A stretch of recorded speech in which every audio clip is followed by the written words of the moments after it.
Voilà, nous allons reprendre. Merci de continuer à réfléchir avec nous. Je voulais, juste avant de laisser la discussion tranquille de faire, revenir un tout petit peu sur l'exposé de Jean-Paul, parce que je n'ai pas eu l'occasion moi-même d'y réagir dessus tout à l'heure. Je l'ai fait un tout petit peu, mais je pense qu'il y a des points qu'il a soulignés qui sont vraiment très importants, sur lesquels il faudra que nous revenions à l'avenir. J'ai une remarque et une proposition à faire, Jean-Paul. Moi, je pense que quand on parle de finance de marché, on ne peut pas parler d'investissement, mais de spéculation. Bon, ça se discute, parce qu'il y a des gens qui disent non, il y a quand même d'investissement, peut-être que c'est vrai d'ailleurs, mais je pense quand même que c'est une finance massivement spéculative, et pour moi, la spéculation, c'est le contraire de l'investissement. Et je suis quand même outré à chaque fois que j'entends les journalistes de la presse quotidienne habituelle parler des investisseurs. C'est des anti-investisseurs, c'est des spéculateurs. Donc, pas tous, pas toujours, mais il y a quand même 95% dans les des gens dont on parle, ce sont des spéculateurs et pas des investisseurs. Donc, je crois qu'il ne faut pas les investisseurs, parce que l'investissement, c'est une très grande question, y compris d'ailleurs dans le débat avec la gauche. Les investisseurs sont des banquiers. Est-ce qu'il faut prendre tous les banquiers, comme disait l'autre, ou est-ce que, voilà, bon, je ne veux pas dire qu'il faut ouvrir cette question sur ce registre, mais je pense que cette question de la responsabilité de l'investissement, de l'intelligence de l'investissement et tout ça, c'est quand même quelque chose qu'il faudrait revisiter en profondeur. Voilà, c'est pour ça que je voulais, pas du tout une critique, mais c'était une remarque en passant. Voilà. Pour ma part, c'était une volonté pédagogique. J'ai écrit spéculateur au départ. Je dis non, puisque tu veux montrer qu'ils le sont. Donc appelle-les au départ des investisseurs. Oui, d'accord. Mais ça ne sont pas. Alors, je pense qu'une question vraiment cruciale qui a été posée par cet exposé de Jean-Paul Carpentier, c'est le rapport promesse-risque remplacé par le rapport contrat-risque. Promesse-pari. Oui, risque-pari, tu as dit, risque-pari. Et ça, c'est quelque chose de très très important, et derrière ça, il y a une question qui en philosophie est importante aussi, qui est la question de la promesse, du statut social de la promesse. Il y a un livre qui s'appelle L'économie des promesses, que tu connais. Il y a les travaux de Derrida sur la promesse. Il y a les discours de Nietzsche sur la promesse, etc. Bon, bref, la promesse est une question absolument cruciale. Et l'économie de la promesse est une question qui s'inscrit pour moi, en tout cas, dans l'économie libidinale, mais ça mériterait qu'on le documente, et pas simplement d'un point de vue philosophe ou de psychanalyste ou même de théologien, c'est une grande question de théologie, mais d'un point de vue justement d'économiste, de technologue, d'investisseur, d'entrepreneur, etc., et de président de la République aussi. C'est ça pour M. Hollande. Alors, je vais redire deux choses que j'ai déjà un petit peu dites, mais je veux quand même les redire pour les formaliser un tout petit peu avant que je me cède la parole. Ce que tu as décrit pour moi comme ce que tu as appelé formalisation du risque, anonymisation, division à l'infini du temps, etc., c'est vraiment le processus de normalisation. C'est vraiment quelque chose qui est rendu possible par la normalisation numérique, et je pense qu'il faut en faire une pharmacologie, c'est-à-dire que de toute façon ces processus-là se développent dans tous les cas.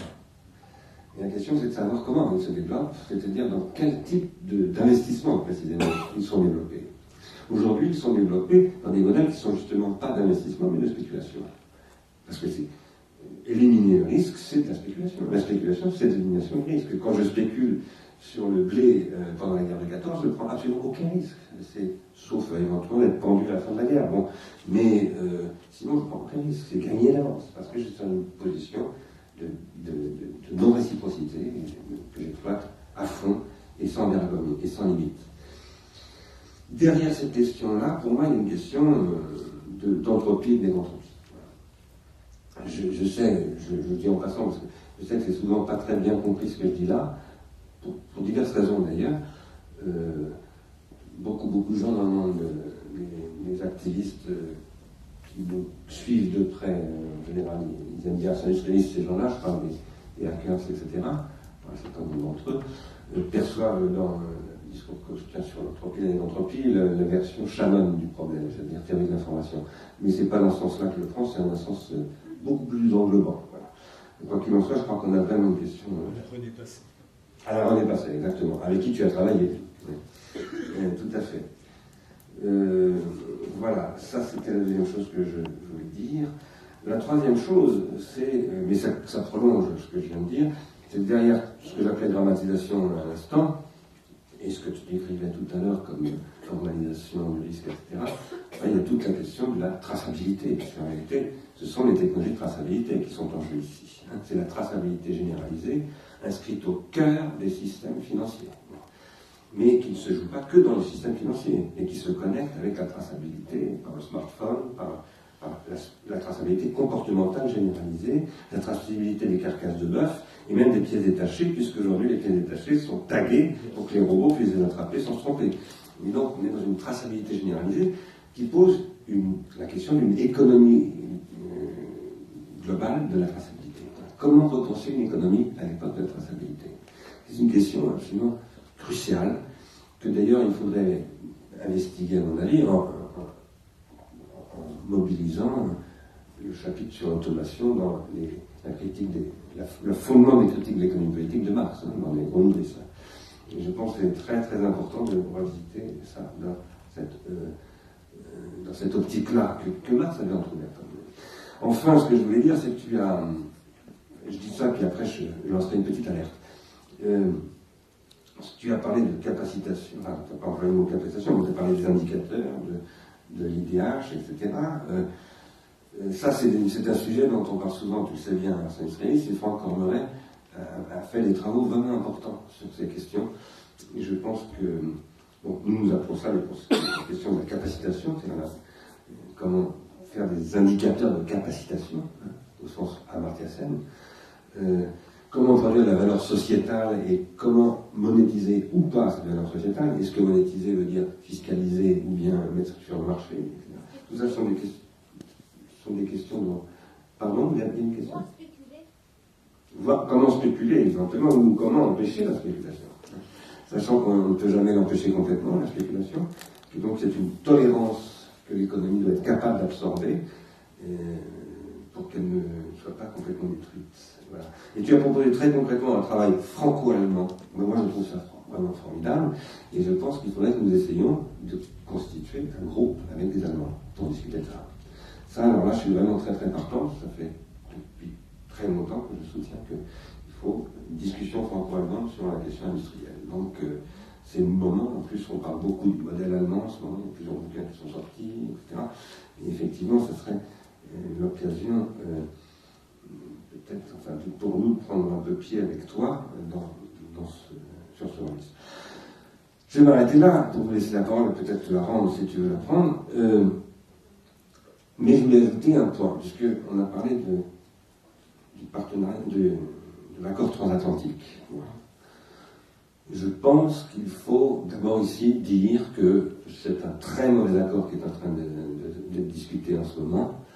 Et que moi, en tout cas, en tant que président d'Arsène Israélis, et en mon propre nom, parce qu'on n'a pas débattu au sein du conseil d'administration d'Arsène Israélis, mais il m'étonnerait beaucoup que je sois contrarié par ce conseil, j'invite fortement la République française à ne pas signer cet accord, qui est accompagné d'une série de mesures techniques, technologiques, auxquelles les gens qui négocient cet accord côté européen ne comprennent absolument rien, et qui sont en train de ficeler à jamais, on n'est jamais dans le à jamais, mais en tout cas pour extrêmement longtemps, à travers la traçabilité, toute marge de manœuvre de l'Europe, et notamment de la France.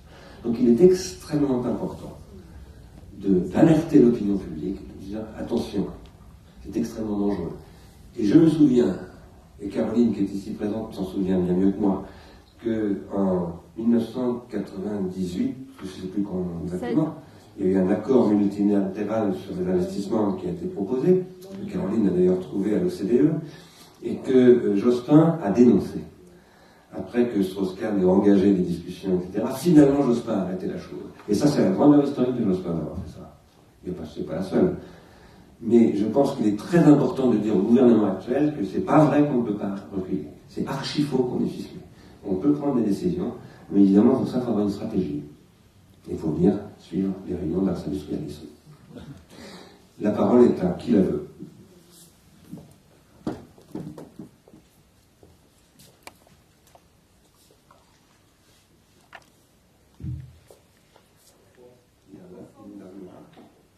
Un monsieur là-bas.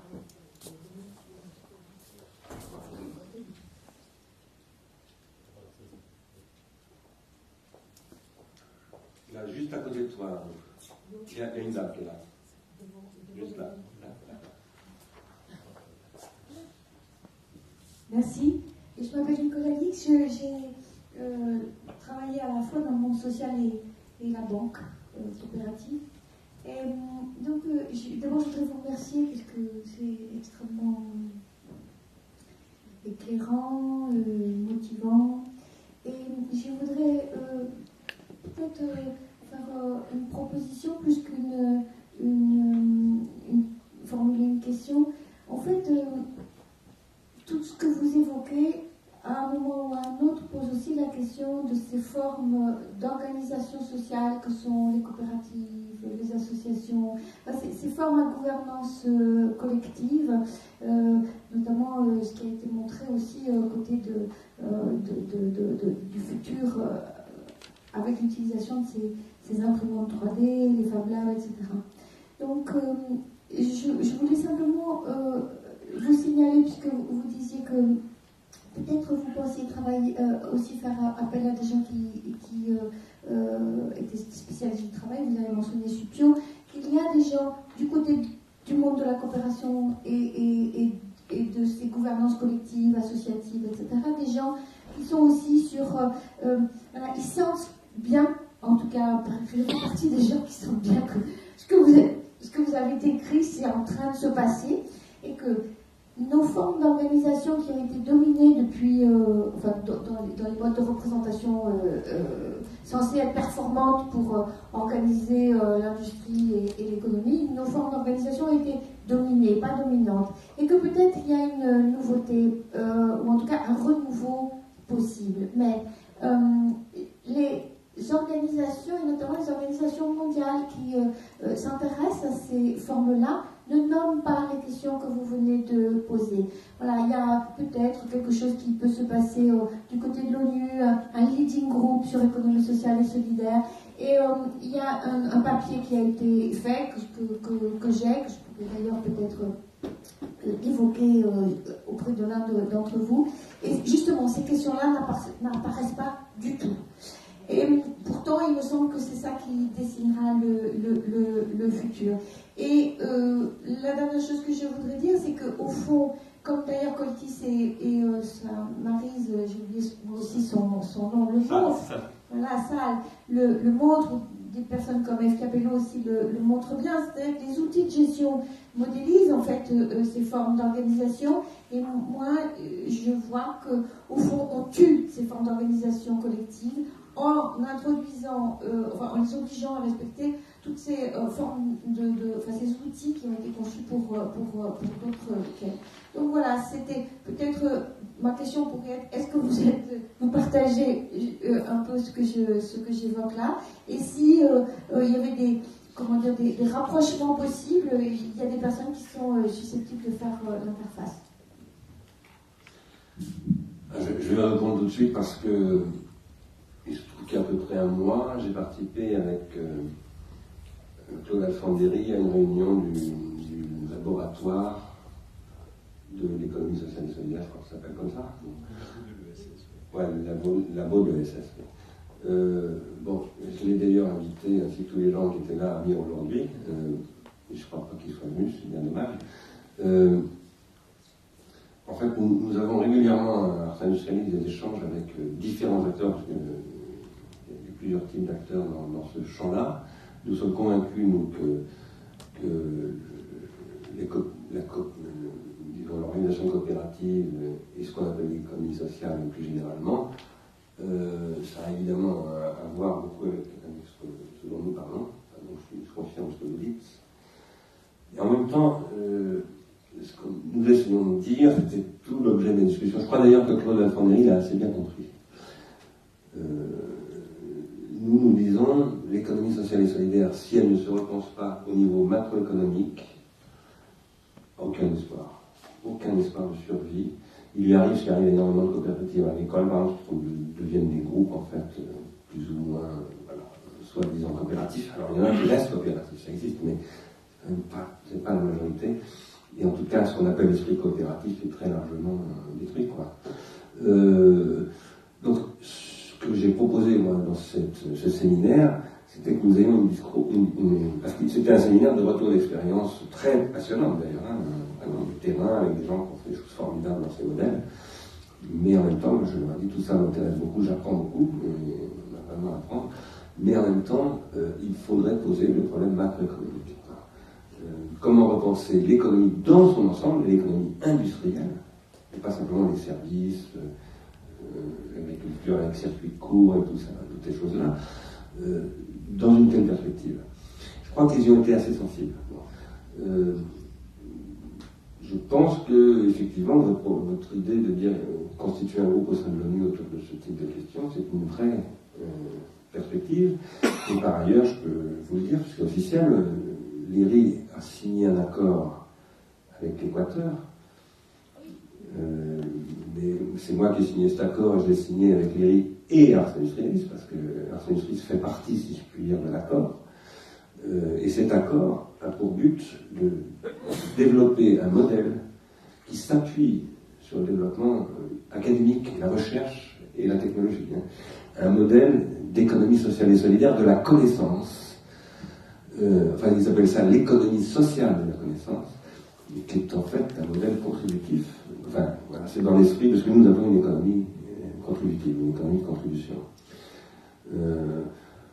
Et bien entendu, on pourrait très bien imaginer que, par exemple, une opération se fasse avec les Équatoriens, en Équateur ou ailleurs, parce qu'eux mettent ça au cœur de leur politique, ce qu'ils appellent la révolution citoyenne.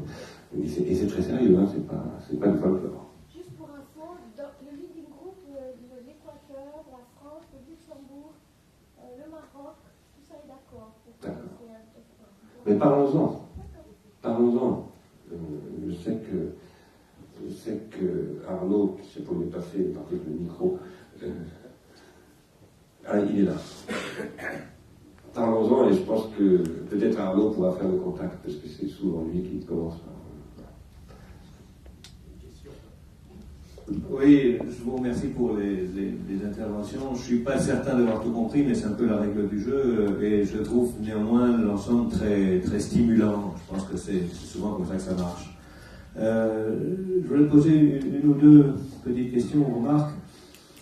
Dans le petit film là sur les imprimantes 3D, on voit cette dame qui, au lieu d'acheter des chaussures, les fait fabriquer par son imprimante 3D. Cela dit, son imprimante 3D elle-même, elle a été fabriquée, même si elle l'a eu en kit, les pièces ont été fabriquées, et même si les pièces ont été fabriquées en 3D par une imprimante, on remonte toujours à quelqu'un qui travaille, et de même, la matière première qu'elle mobilise et dont elle va faire ses chaussures, c'est quelque chose qu'elle a acheté, qui a été produit quelque part, qui a été transporté chez elle, etc. Je ne veux pas dire que le travail est toujours aussi présent que dans le système de production classique, mais il est toujours quelque part, d'une certaine manière. Eh bien, un autre exemple qui a été pris tout à l'heure, vous évoquez l'automatisation totale des chaînes de livraison chez Amazon. C'est sans doute une bonne nouvelle quand on pense à la manière dont les gens qui y travaillaient.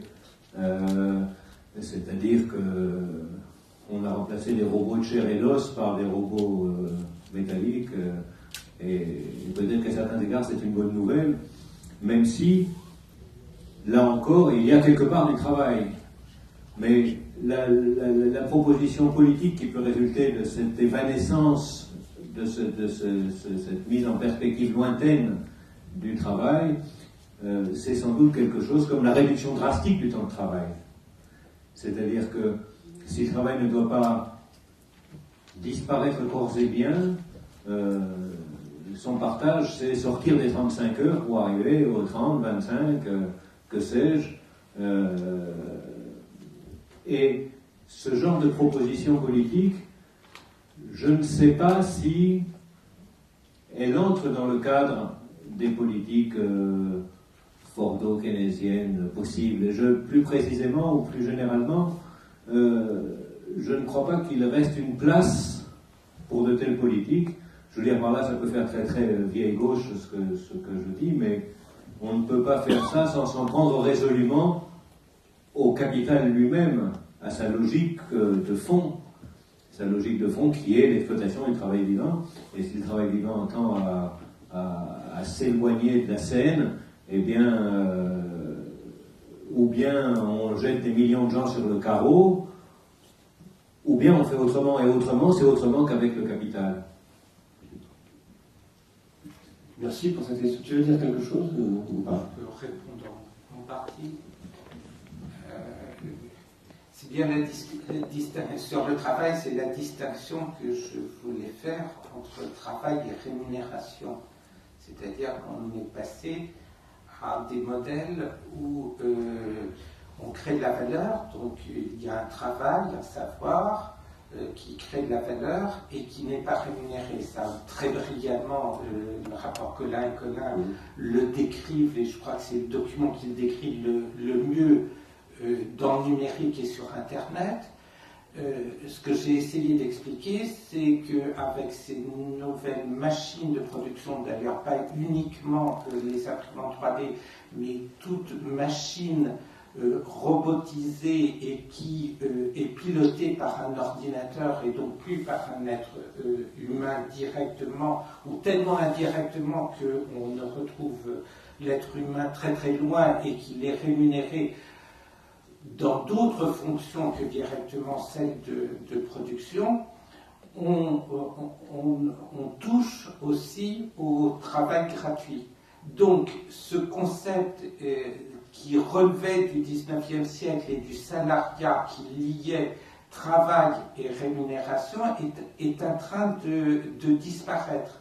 Et si, alors c'est compliqué à intégrer, c'est difficile, on a été baigné là-dedans, c'est des modèles où on a tout de suite une réaction.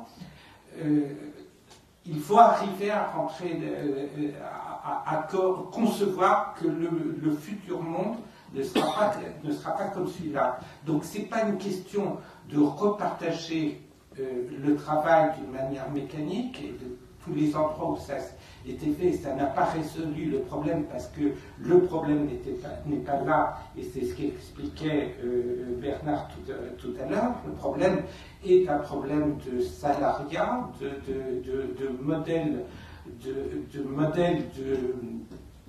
de relation entre le travail et la rémunération. Et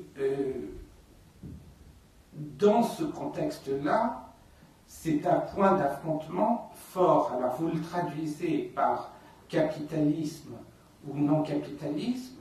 Moi, je le traduirais par exploitation ou non-exploitation, et société dont il y a une partie de la société qui exploite l'autre partie de la société. Et ça peut être dans un contexte capitaliste, c'était dans le cas dans un contexte féodal, il y avait l'exploitation de l'homme par l'homme, et le modèle qui se prépare est peut-être un autre modèle où il y aura des exploiteurs qui ne revendiqueront pas le modèle capitaliste spéculatif tel qu'on le connaît aujourd'hui, mais qui seront malgré tout des exploiteurs de l'homme par l'homme. Donc c'est ces questions-là qui sont à traiter, mais avec des indicateurs qui ne sont sans doute pas les indicateurs qu'on utilise pour le moment.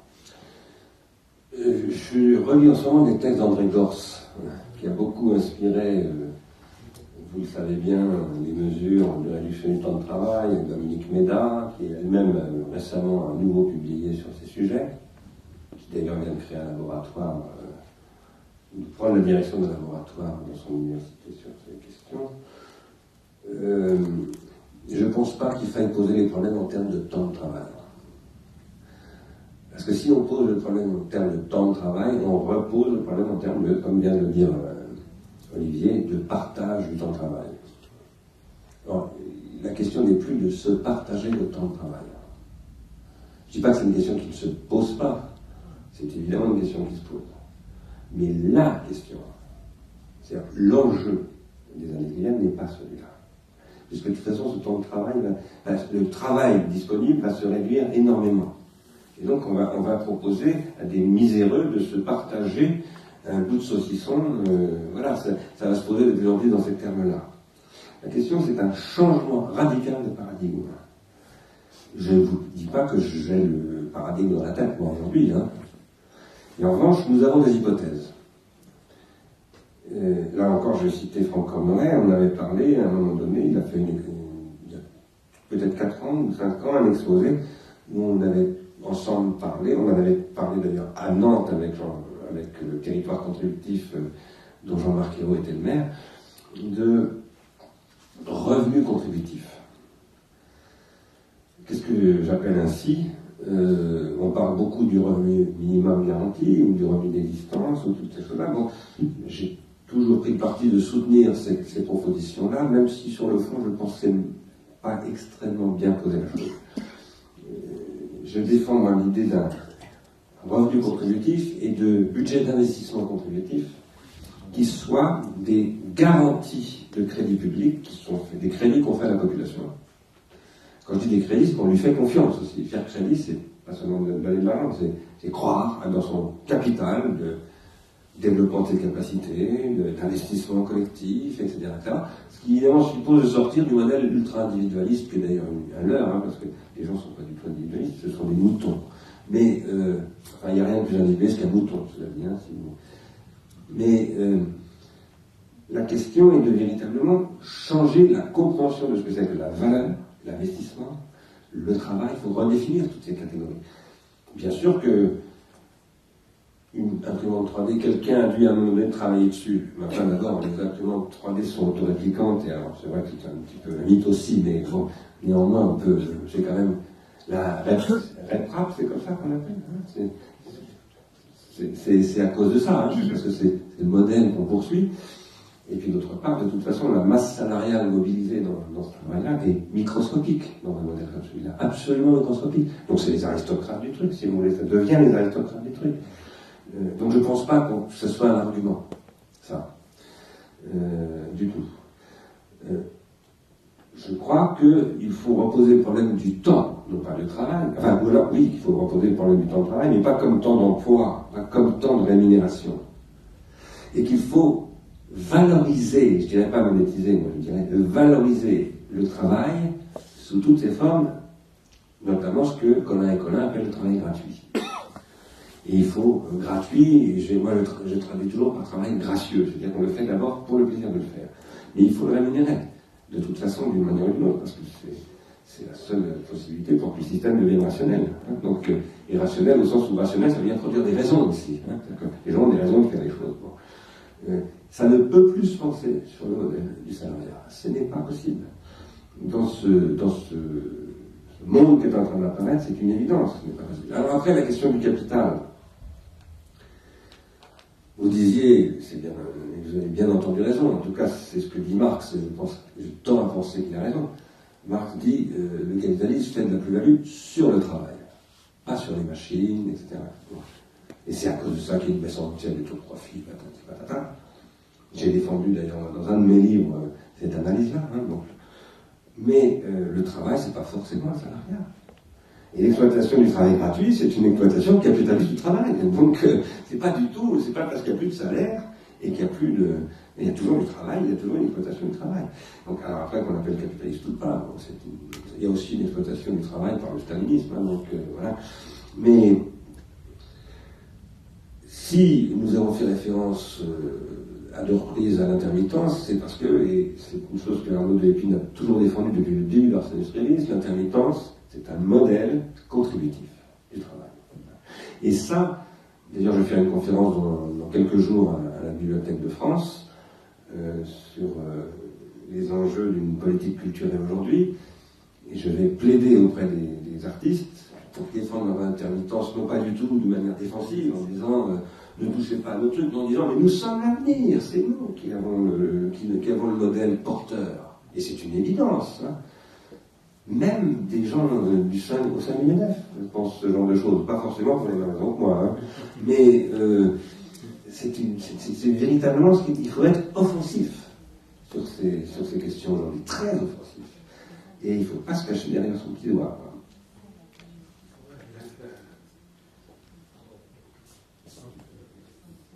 Bonjour, je voulais vous remercier pour ces moments forts de réflexion. Moi, c'est l'imprimante 3D qui m'a troublée beaucoup. Moi, personnellement, je suis une plasticienne. Et je me dis, oh là là, mais ça va être une uniformisation des formes, des matériaux. C'est-à-dire que si on met des gouttelettes de métal, ça sera toujours le même métal. Les formes vont être lisses tout le temps. Ça n'a rien à voir avec, je pensais par exemple, quand on fait une empreinte avec de la fonte, c'est pas la même chose. Et ça m'effraie un peu parce que c'est comme quand on voyait un tableau photocopié. Après, les gens ils connaissent les artistes que par les photocopies, que par les images. Ils savent pas ce que c'est qu'un tableau avec de la matière, une odeur, etc. Là, on va perdre aussi ce contact humain avec je dirais même l'odeur, la matière. En fait, je suis troublée avec cette histoire de cette imprimante 3D, tout ce que l'on va perdre quelque part. Par exemple, est-ce que... Bon, je pense qu'on met des gouttelettes de métal, des gouttelettes de bois dans les imprimantes, je pense que c'est comme ça que ça doit se faire, mais le cuir, par exemple, on va plus pouvoir sentir le cuir. Donc l'homme disparaît là quelque part, voilà, je voulais exprimer mon trouble. Le trouble est bien naturel, hein. On est tous troublés parce que ça ouvre aussi, alors là je vais tourner dans le sens positif, ça ouvre des champs et la possibilité de fabriquer des objets qui étaient infabricables avant. Des objets aussi qui ont des mobilités internes sans montage. Donc ça ouvre des univers qu'on connaît pas. J'ai tendance par rapport à ce que vous dites à faire la réflexion un petit peu comme dans mon premier métier qui était le cinéma et l'audiovisuel. Le cinéma n'a pas tué le théâtre, la télévision n'a pas tué le cinéma, et l'imprimante 3D ne tuera pas la sculpture, ne tuera pas les objets, ils vont se repositionner. La photo n'a pas tué la peinture, mais la peinture a dû se repositionner, a pris une autre place. Donc ça va être la même chose.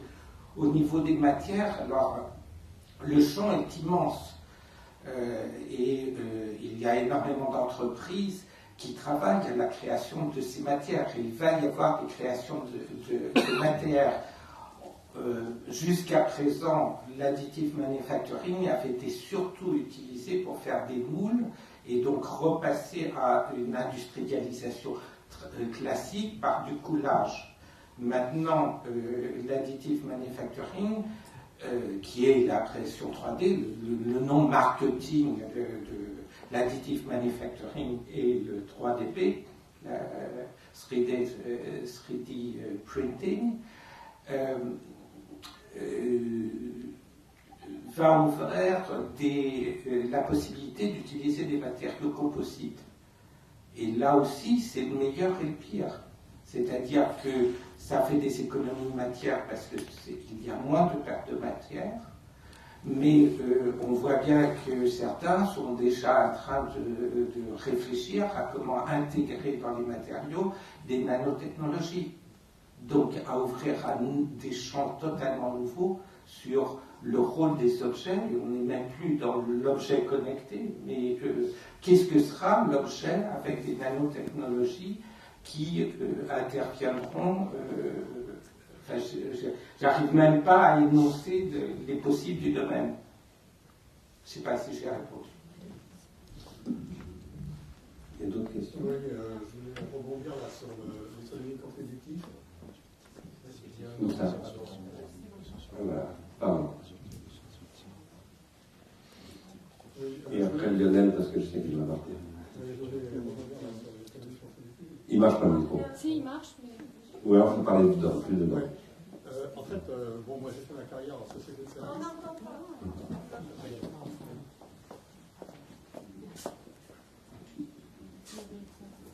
Oui, donc je voulais rebondir sur cet aspect économique contributif et valoriser le travail des intermittents. Autant je suis, effectivement, on conserve ce statut d'intermittent, mais je veux dire, il faut être assez prudent. Et posez-vous la question, pourquoi Laurence, par exemple, défend les intermittents?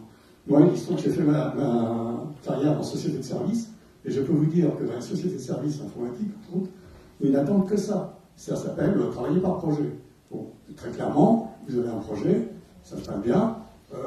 Entre les projets, bon, évidemment, entre les projets, le fonctionnement intelligent, c'était de faire d'autres choses, de contribuer effectivement, par exemple, au développement de recherche, enfin, disons, voilà.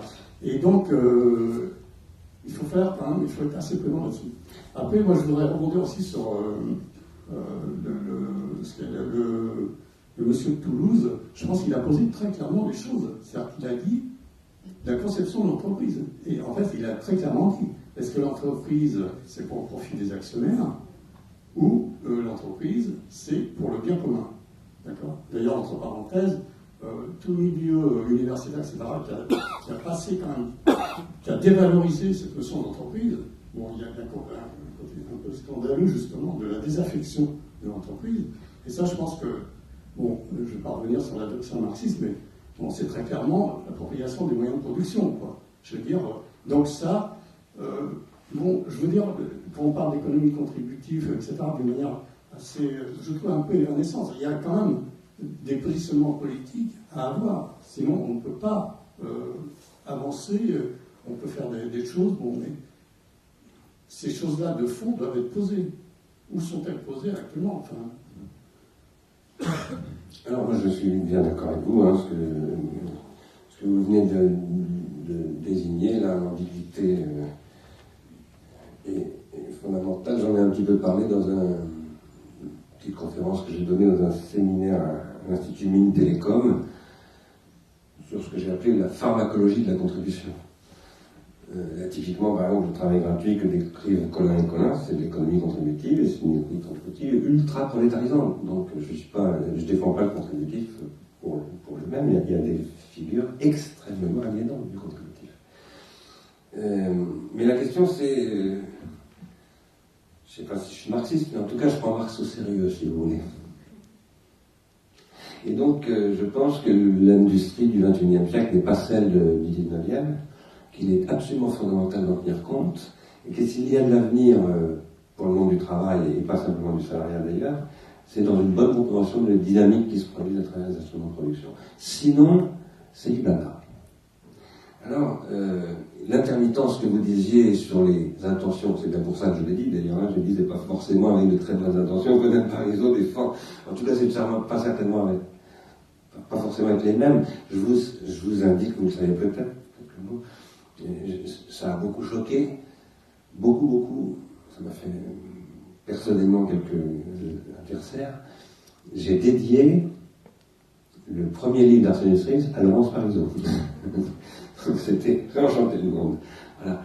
Et pourquoi est-ce que je l'ai fait? C'est parce que, enfin, nous l'avons fait, hein, c'était une décision d'Arsène Lupin de l'époque. C'est parce que nous pensons qu'il faut prendre au mot toujours. Il ne faut jamais fuir les problèmes. Il faut prendre au mot. Il faut se battre pied à pied sur les choses. Quand Laurence Parisot défend l'intelligence du spectacle, elle a ses raisons à elle, qui s'appuient sur de bonnes raisons. Et c'est pour ça qu'elle détourne, évidemment. C'est ce que je crois, personnellement. Hein. Je ne suis pas un grand admirateur de Mme Parisot, hein, mais... elle est peut-être un peu moins vulgaire quand même que l'actuelle. Bon. Mais la question, nous avons ici un point de vue que nous appelons pharmacologique. C'est-à-dire que nous posons que les dynamiques sociales sont toujours bifaces. Donc, la question n'est jamais de dire il y a un mauvais côté il y a toujours un mauvais côté. Donc le problème, c'est de voir le mauvais côté, et c'est de trouver le bon côté. Je crois qu'il y a une dynamique générale qui conduit vers la nécessité de configurer, et avec des décrets d'application écrits par nous, parce que c'est, comme vous le savez bien, dans les décrets que les choses se concrétisent et pas dans les principes, il faut concrétiser à travers des décrets un modèle qui consiste non pas à... Moi aussi j'étais consultant, hein, j'ai travaillé comme ça, et comme par projet, je connais très bien.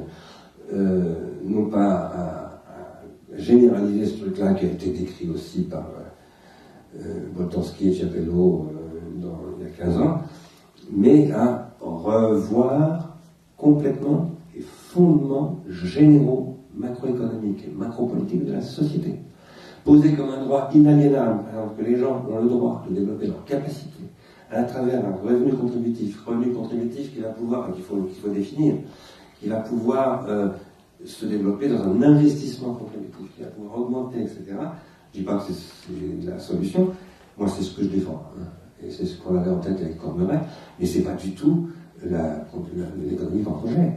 C'est pas du tout ça. Parce qu'on sort justement d'un modèle de ce type-là, d'un modèle type, comment dire, vous êtes consultant, vous êtes travaillé dans votre coin, vous sauvez votre peau, votre salaire, c'est exactement le contraire. On est dans une démarche contributive au sens d'Amartya Sen, c'est-à-dire, il y a beaucoup de critiques à faire à Amartya Sen, par ailleurs, hein, mais parce que tout n'est pas bon chez Amartya Sen, mais dans une démarche qui produit ce que nous appelons ici de l'individuation collective. Voilà. Et donc de la coopération structurelle. Vous ne pouvez pas ne pas coopérer. C'est pas parce qu'on va vous mettre une balle sur la tempe, si tu ne coopères pas, on tournera au boulard. Non, c'est parce que vous allez y aller être entraîné. Et il y a un théoricien de ça qui s'appelle Gilbert Simonon. Les vrais processus d'individuation sont toujours des processus d'individuation collective et contributive. Donc voilà, on ne vous dit pas ça comme ça, qu'on doit mouiller, hein, ça fait quand même 9 ans qu'on y travaille. Ce que je veux dire par là, c'est qu'on a écrit des textes là-dessus, on a publié 3 bouquins comme ça, et voilà.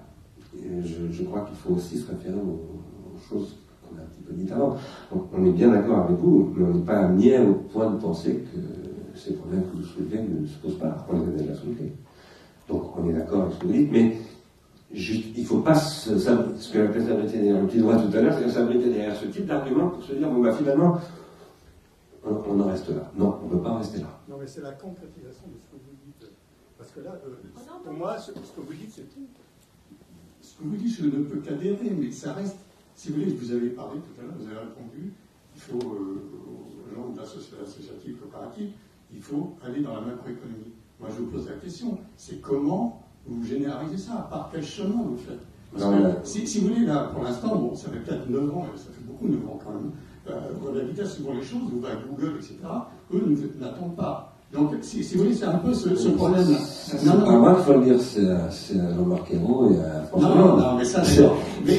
Mais ça aussi, je trouve que c'est un petit principe. Autant, voilà, on peut les trouver mots, tout ce qu'on veut.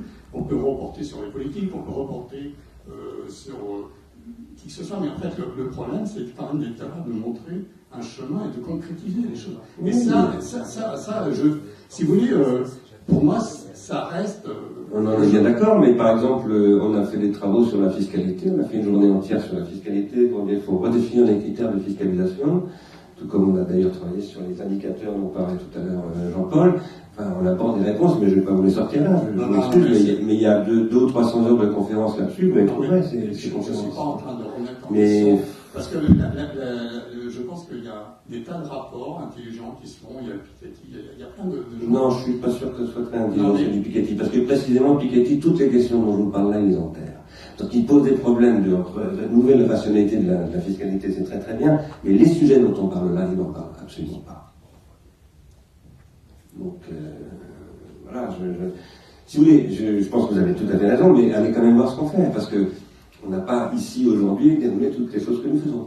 Par ailleurs, je pense que vous avez tout à fait raison, il faut concrétiser, mais venez nous aider à concrétiser, à apporter des idées.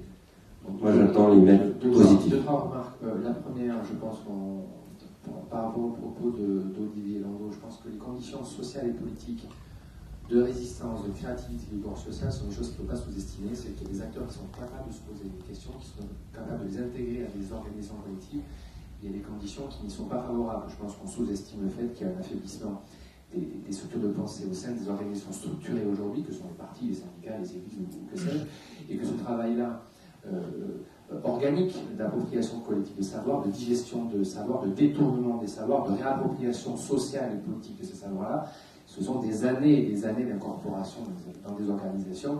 Et au-delà d'un travail de séminaires et conférences, je pense qu'une grande partie de nos efforts doivent être consacrés à l'incorporation de ces savoirs, dans le sens où ils ne sont pas donnés et transférés dans un cerveau vide, c'est qu'ils vont être digérés, détournés, hackés par les organisations qui en feront ce qu'elles pourront en faire par rapport à l'endroit où elles se trouvent.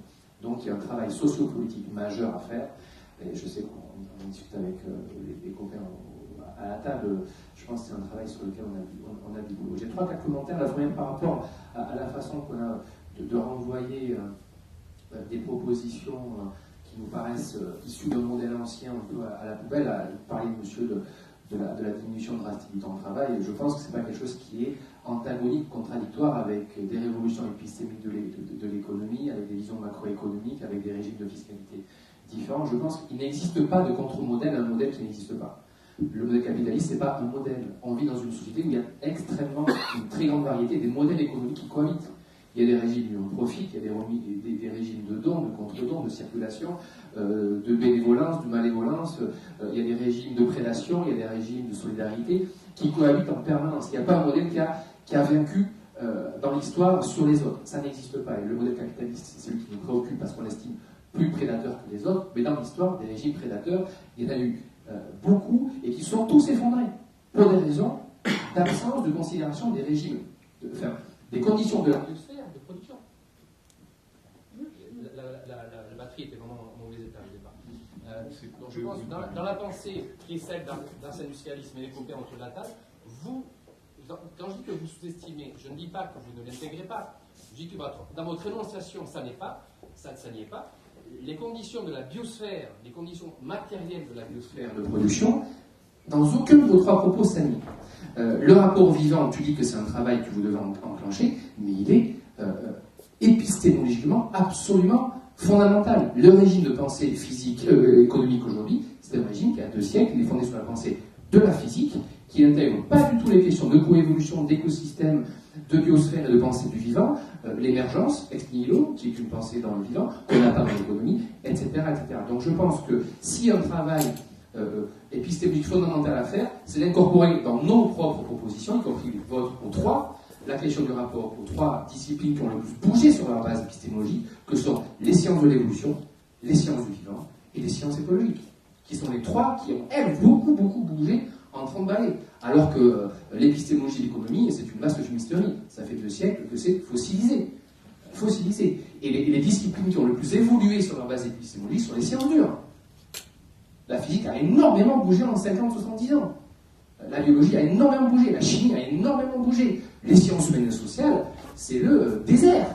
C'est un gros rien de 60 ans d'absence de pensée épistémologique. Donc je pense que dans nos pensées, on a tout intérêt à faire des convergences avec la pensée écologique des sciences de l'évolution et du vivant. Je pense que là, il y a un chantier stratégique colossal, mais c'est 20, 30, 40 ans.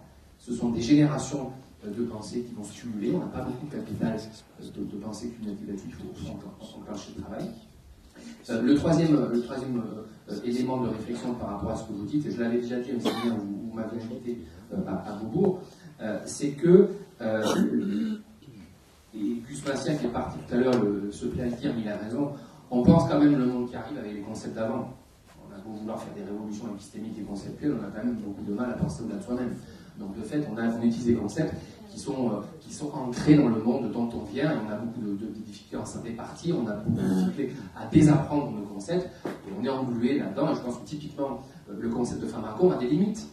Certes, on peut l'imaginer comme étant quelque chose qui est à la fois le poison et le remède, mais aujourd'hui, l'épistémologie de la toxicologie montre que la dose fait plus le poison. Donc, y compris dans la concept même du pharmacon entre dose et poison, il y a aujourd'hui des choses qui dépassent la propre vision. Comment est-ce qu'on pourrait utiliser ce concept-là sur la base même des études récentes et la limite et l'effondrement de la discipline de la toxicologie, qui aujourd'hui est en faillite, dans le sens où elle ne dit plus le rapport à la santé et aux maladies telles qu'elles se déploient dans nos sociétés. Donc, y compris ces concepts-là, il faut s'autoriser à ne pas en faire autre chose que ce que c'est, des points d'appui conceptuels pour la pensée, pour la modéliser, pour dire c'est au moins un point d'appui qui fait consensus dans la mécompréhension collective sur lequel on s'appuie, mais ne pas en faire un élément figé de pensée. Le dernier élément de contribution, et là pour le coup je l'avais dit, et je pense que c'est des outils de réflexion là-dedans, et je pense que le sujet d'aujourd'hui en parlait, c'est que l'industrie, dans la pensée dominante, mais y compris dans la pensée marxiste, c'est la richesse primaire.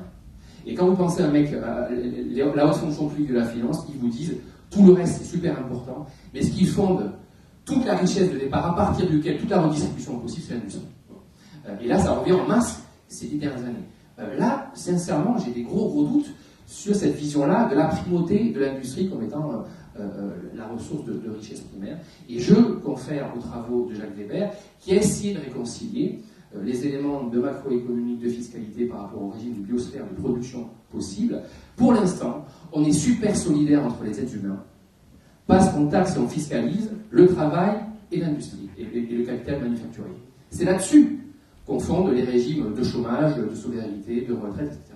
C'est parce qu'on pompe de la taxe sur le travail et le capital industriel qu'on redistribue. Donc plus on est solidaire entre nous, plus on taxe sur le travail et le capital. Et la biosphère, elle n'existe pas.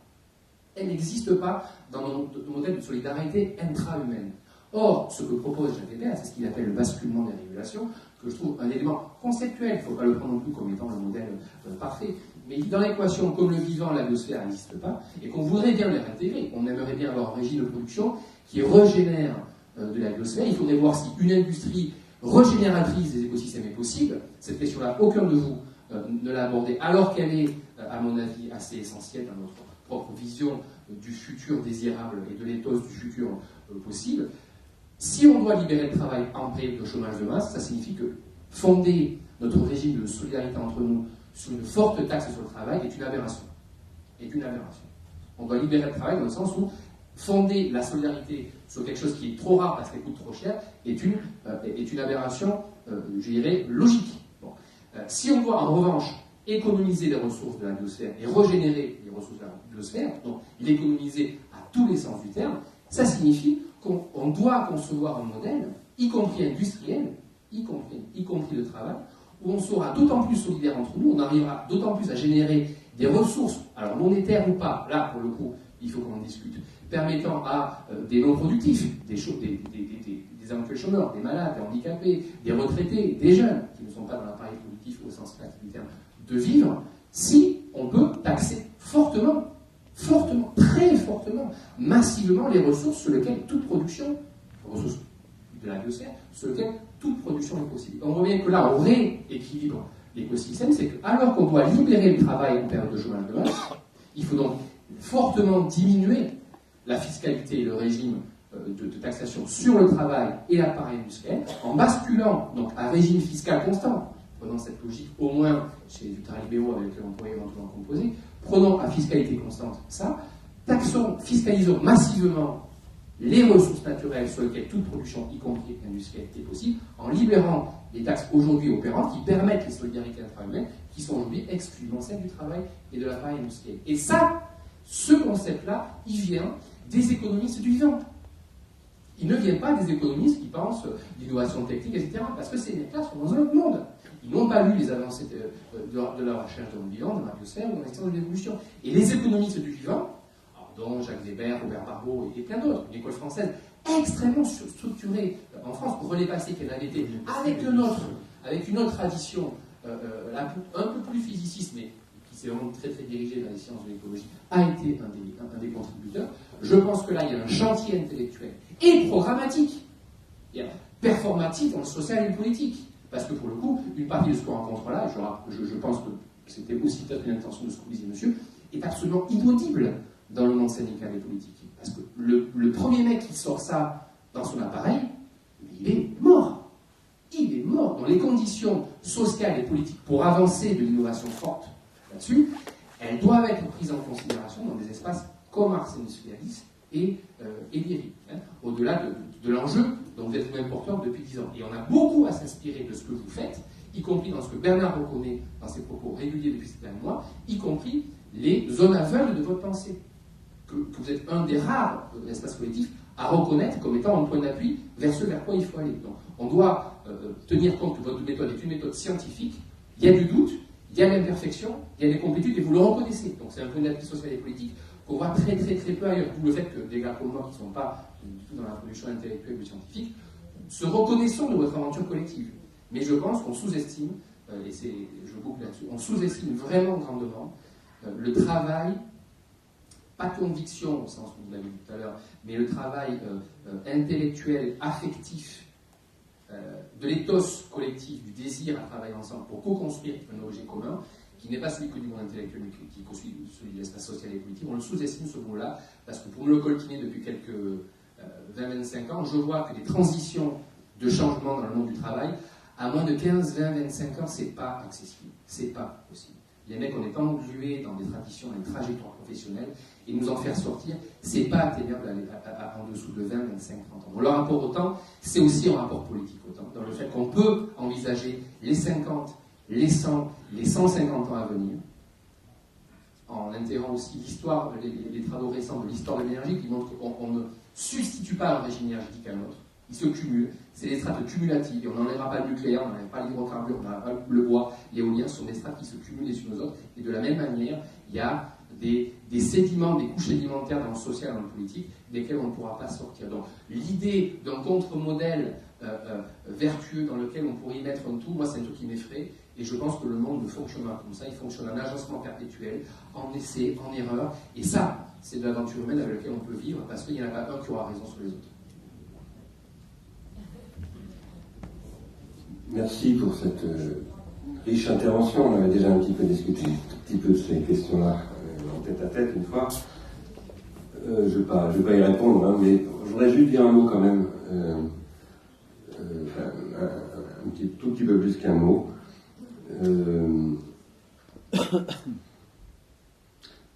Quand tu parles par exemple de l'économie du vivant, la question du vivant, un peu en antithèse, disons, d'une approche, appelons-la industrialiste, pour moi, ça me pose problème. Parce que le vivant dont on parle, c'est le vivant noétique, c'est le vivant, disons, qui intellectualise, c'est le vivant dont parle Paul Valéry, et qui lui-même a besoin d'un vivant qui n'est pas noétique, le vivant végétal et animal, etc. Mais ce vivant analytique-là, c'est d'ailleurs pour ça que j'ai commencé tout à l'heure mon introduction en disant industrie chez les anthropologues, ça veut d'abord dire ce que je viens d'appeler noétisation. Donc c'est un vivant artificiel. Voilà. Donc la grande question, c'est l'artifice. La question fondamentale, c'est l'artifice. Tous les cas, c'est le problème d'équilibre-déséquilibre, donc l'artifice. Le rôle de l'artifice dans le rapport équilibre-déséquilibre. Moi, je ne connais pas la plupart des économistes dont tu m'as déjà parlé, malheureusement, je n'ai pas eu le temps de les lire. Je connais René Passet, par contre, j'ai pas mal lu, et j'apprécie beaucoup d'ailleurs. Hein. Mais je pense qu'il y a une question de la théorisation de la technique dans tout cela, qui n'est pas, dans ce que je connais en tout cas, qui n'est pas été. Chez ceux que j'ai cités, oui. D'accord. Mais en tout cas, il faut qu'on t'invite à ce que tu fasses un exposé là-dessus, ou si, parce que. Mais, alors ça c'était la première chose que je voulais dire. La deuxième, il y aurait plein de choses bien entendu, mais la deuxième, pour être rapide, sur le pharmacone. Bon. Cette question, la question, dire le pharmacone, c'est pas une question de dose d'abord. Hein. Ça c'est la version très très pauvre de la question du pharmacone. C'est celle d'abord qui prend le problème du pharmacone d'un point de vue médical. Or, le problème du pharmacone n'est pas avant tout un point de vue médical. Quand le terme pharmacone apparaît dans Platon, le premier texte c'est dans le Protagoras, c'est pas du tout dans le Phèdre, et ça désigne la technique. Mais c'est pas une question de dose. C'est une question de thérapeutique, ce qui n'est pas du tout la même chose. C'est une question, parce que tout à l'heure, on l'appelait du soin. Et le problème n'est pas quelle est la dose, parce que bon, ça c'est Claude Bernard, c'est tout le 19e siècle qui réfléchit sur ces questions, les doses de sucre, les doses de ceci, les doses de cela. Et disons, la médecine moderne passe beaucoup par ces questions-là, qui sont des questions fondamentales. Mais la question du soin, c'est pas ça. La question du soin, c'est l'individuation du soin. soignant et du soigné, quoi. Donc voilà, là je pense qu'il ne faut pas avoir une lecture du pharmacone comme ça, tel qu'on essaie de poser en tout cas, c'est précisément pas sur ce registre-là. Et ça pose des problèmes, de ce que j'appelle de la thérapeutique, mais la thérapeutique telle que, quand Michel Foucault par exemple essaye en s'appuyant sur Pierre Hadot, de revisiter la philosophie antique du point de vue du soin, de la technétoubios, la technique du vivant que je suis moi-même, etc. C'est de ça dont il s'agit. Voilà, je crois que ce serait une erreur. Alors après, qu'on fasse un usage du pharmacone, dose, etc., ça malheureusement, je sais bien, mais il y a une pharmacologie de la pharmacologie, qui fait que la pharmacologie, on peut toujours s'en servir pour faire exactement le contraire de ce pourquoi nous battons-nous. Voilà. Il y avait une autre intervention. Alors, c'est autour de la performance. Donc dans la formance, quand je vous entends parler, vous me dites si je me trompe, hein, il y a une forme de théorisation. Après, il y a aussi, j'ai entendu souvent ce mot, donc la pratique. Et donc par rapport au temps de travail, et donc au nouveau modèle par rapport aux intermittents du spectacle, on s'aperçoit de plus en plus que dans le travail, quel qu'il soit, vous mettez en application, mais il y a de plus en plus un gros travail de formation. C'est-à-dire que il y a une telle évolution que vous devez réacquérir de nouvelles théories, donc, et les mettre après ensuite dans les applications. Donc on peut dire qu'on peut découper le travail, comme pour les intermittents du spectacle. Il y a une forme d'application ou de pratique, mais au préalable, il y a déjà tout un travail. Et je crois que le travail qui est au préalable devient de plus en plus important. C'est-à-dire que voilà, il y a une distribution, parce que c'est le problème de la... je crois que c'est un mot que Bernard Stiegler utilise beaucoup, de la réappropriation, c'est-à-dire ce temps-là. Et aujourd'hui, on est confronté à une évolution qui est de plus en plus rapide, donc une remise en question de plus en plus fréquente, et donc quelle est notre capacité à nous remettre en question, à nous réapproprier.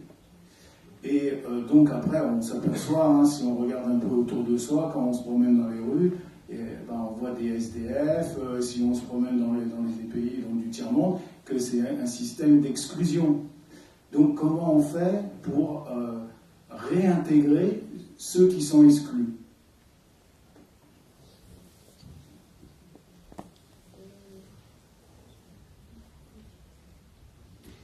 Je pense que par rapport à la question que vous posez, et celle que posait monsieur tout à l'heure, par exemple, il y a une difficulté, et aussi d'ailleurs celle que posait Lionel Marquet tout à l'heure, à l'instant. Il y a une difficulté méthodologique fondamentale de régime de discours dans l'action. Je veux dire par là que, là vous avez posé deux questions à mon avis en fait, une seule, qui sont assez différentes. La dernière que vous posez, celle qui est comment réintégrer les exclus, et une avant qui était plus généralement sur les statuts de savoir. Bon. Et vous avez changé de régime et d'échelle, pour moi en tout cas. C'est-à-dire que, et ça c'est une très très grande question de la pensée politique, en règle générale. Comment est-ce qu'on articule, appelons ça si vous voulez, un mot qui mériterait des commentaires, mais je ne vais pas les faire non plus le temps, des principes et des concepts, comment dire, des processus d'intelligibilité de l'avenir, disons. Typiquement, ce qu'on a essayé de faire, là, je crois, aujourd'hui, tous les trois, c'est un peu de ça, c'est-à-dire de produire une intelligibilisation de l'avenir. Et qui, évidemment, ne peut se penser que de l'investissement, et de l'investissement largement, très mutualisé et à relativement moyen long terme quand même, avec des questions de pratique quotidienne, y compris lorsque Lionel disait mais on ne peut pas s'adresser au monde du travail avec des problèmes de décision comme ça, bon, là c'est des questions très pratiques. Bon. Ça c'est la difficulté, et c'est typiquement la difficulté de la politique. Mais dans la manière dont on se pose la question, il faut quand même distinguer les deux plans. Parce que si on ne les distingue pas, on se paralyse totalement. On sera incapable de penser et on sera en même temps incapable d'agir. Donc voilà, je crois que c'est pas la même question. Après, moi, je vais tester à répondre. Donc pour aller dans ton sens, Bernard, à l'instant, il y a la question effectivement des régimes de discours dans et pour l'action qui se pose. Et au moment où Lionel est intervenu, je me suis dit, alors comment est-ce que moi j'ai réfléchi aujourd'hui par rapport aux interrogations que tu posais. Je me suis dit, j'ai proposé un discours politique. Ça c'est clair, mon discours était politique, profondément politique. C'était un discours vu de Sirius, mais qui regardait des puissances d'agir. Pour parler comme Arendt ou Spinoza, des puissances d'agir qui n'ont pas les mêmes capacités d'action, contrairement à ce que, effectivement, le terme américain de stakeholder voudrait nous faire penser, savoir qu'il y a des parties prenantes, certes, qui ont des rôles différents, mais qu'on met sur le même plan, et qui discutent gentiment ensemble, et qui vont trouver naturellement une capacité de gouvernance. Non. Ça, cette vision naïve, moi, ça fait très très longtemps qu'elle n'est pas la mienne. Et je me demande si c'est pas mon professeur René Passet qui me l'a fait comprendre. Et précisément, quand parmi les premiers, il y a maintenant 40 ans, au moins, la question du lien entre l'économique et le vivant, il l'a pris à bras-le-corps, avec, tu l'as un peu signalé, quelques difficultés au départ, mais quand même. Et ce qui, au fond, chez moi, a percolé, c'est la question temporelle.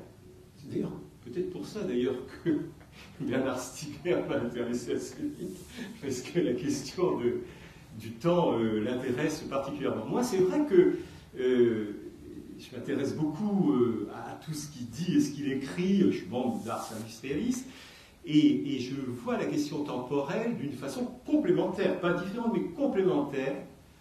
Et c'est peut-être pour ça que j'ai finalement abouti au terme de prenons soin de ce couple formance-performance, parce qu'au fond, c'est bien l'homéostasie d'un système, donc vivant, qu'il nous faut rechercher.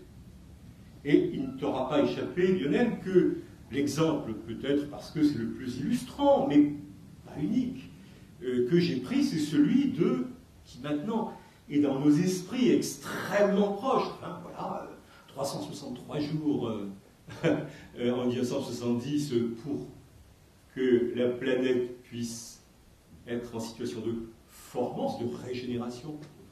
Aujourd'hui, 132. Je fais, non pas l'hypothèse, j'essaie de montrer, pas de démontrer, je n'ai pas fait de démonstration aujourd'hui, qu'il en va de la même chose pour les autres ressources. C'est terrifiant le mot ressources. Hein, j'ai pris beaucoup de gants d'ailleurs en les disant. Hein, c'est-à-dire des ressources humaines, sociales, capitalistiques. Je les mets effectivement dans un même processus conceptuel qui me semble effectivement porter les injonctions que tu nous invites à prendre en compte. La question de la temporalité, pour moi, elle est essentielle, parce qu'elle porte la question du vivant. Elle porte profondément la question du vivant. Et sans forcément nous inviter à une nouvelle économie keynésienne, mais Q-U-E-S-N-A-Y-S-I-E-2-N-E, de François Quesnay, c'est-à-dire physicaliste. Je suis quand même de ceux qui pensent que nous ne pouvons pas échapper à ce regard-là. Et c'est pour ça qu'effectivement, j'ai fini par me dire, il y a une dizaine d'années, toi qui es un économiste de la recherche et de l'innovation, il est quand même assez curieux que tu ne sois pas allé jusqu'au bout de la chaîne, c'est-à-dire jusqu'à l'économie financière. Et là, effectivement, partout où je regardais le paysage, je me suis dit, mais on est en pleine logique de prédation. De prédation. Et j'ai vu un univers que je ne connaissais pas, que j'ai appris à connaître, à comprendre d'ailleurs, et de prédation avant tout temporelle. Hein, cette fusion entre risque et pari, qui tue donc l'avenir, hein, puisque c'est ça, hein, c'est effectivement, dans la seconde d'après, je suis dans une forme d'insécurité, donc de risque. Je ne veux pas, quand je suis dans l'industrie financière de marché, spéculative, bien entendu, c'est par volonté pédagogique que j'ai tenté de le faire comprendre, plus que de l'asséner dès le départ. Mais ça n'aura trompé personne, naturellement, elle est essentiellement spéculative.